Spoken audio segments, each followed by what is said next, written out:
note. And the notes that I'm going to use in this particular exercise, in this particular riff, start up here on the 12th fret on the A string,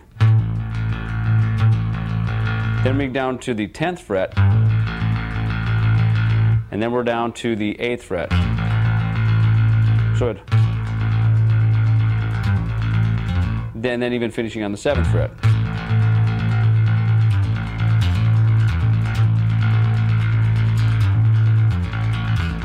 And if you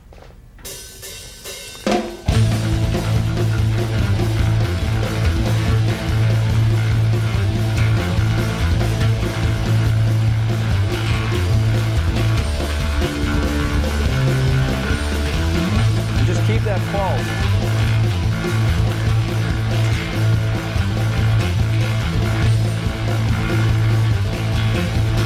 Even here, keep the pulse.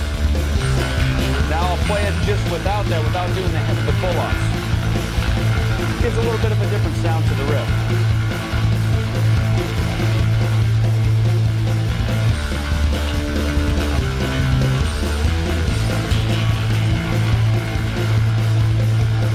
Keep your feet half time.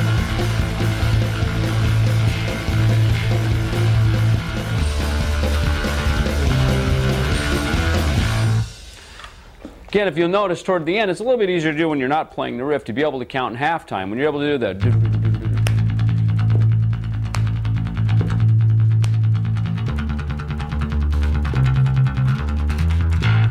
Always a lot easier to do if you happen to have a drum machine around, but you can certainly do it with just a simple metronome. So have fun with that. Thrash it up.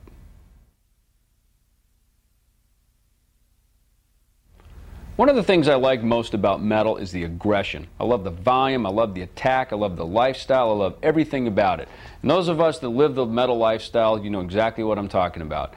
I've also been a very aggressive bass player, no matter what type of music that I played over the years, and I'm a pretty well-rounded player. I've played with a lot of different people on a lot of different records and in a lot of different settings. I always like to be a very aggressive player. That's why you see me playing with a pick.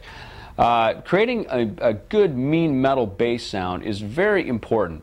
Approaching the bass, as you probably noticed from watching this program, it's a different approach than how most other people would approach it, and it allows you to really step out and be a little more in the mix with the guitars and the drums. Part of getting that metal bass sound is hopefully what we've discovered here, which is in our hands. It's how we attack the string, it's how we hit it when we're picking as well. That really, more than anything, is going to determine how you sound as a bass player. But we can't ever underestimate the value of equipment and how we get the sound that we do. Now, let's talk about recording for a moment. If you've gone into the studio, you know that oftentimes the studio is what happens is all the bottom end drops out. So one of the techniques that I found that works good is, aside from my DI, aside from my bass amp, is to then plug into a guitar amp as well. Now you need a splitter box to do all these things, and most studios should have that. By plugging into a separate guitar amp, even like a head in a 412 cabinet, something like that, you can add a nice gritty, gainy, distorted sound, record that on a separate track, and then in the mix down you can add that in as you may deem necessary to the song.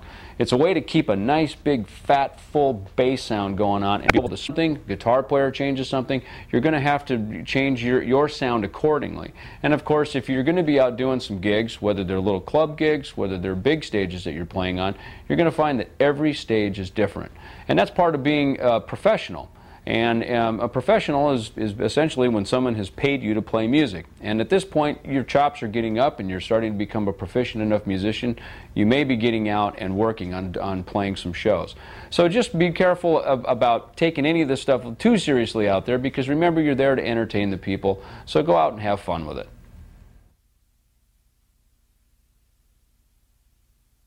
Another cool technique is the use of harmonics. Now, a harmonic is essentially when you finger across the string, but you don't actually finger the note. Some of the most popular harmonics and some of the best sounding ones that are easy to access when you're playing are here on the 12th fret, up here on the 7th fret, and also up here on the 5th fret. Now, the way that I'm doing that is that I'm just touching the string, and I'm picking it. I'm not actually fingering it like this to hit a note, but I'm just actually just kind of lightly laying my finger across it.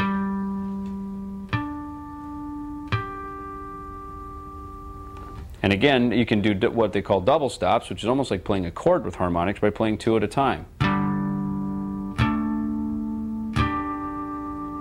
Now, if you want to get even more creative, you can even put some notes under it.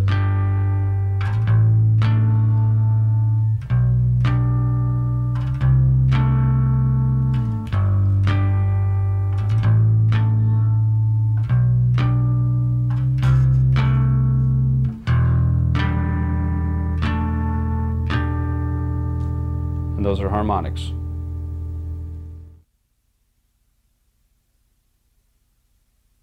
So as you can see, what I'm holding now is a 5-string bass.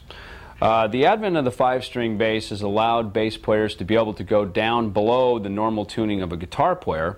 As we talked about before, the normal tuning is a G, the D,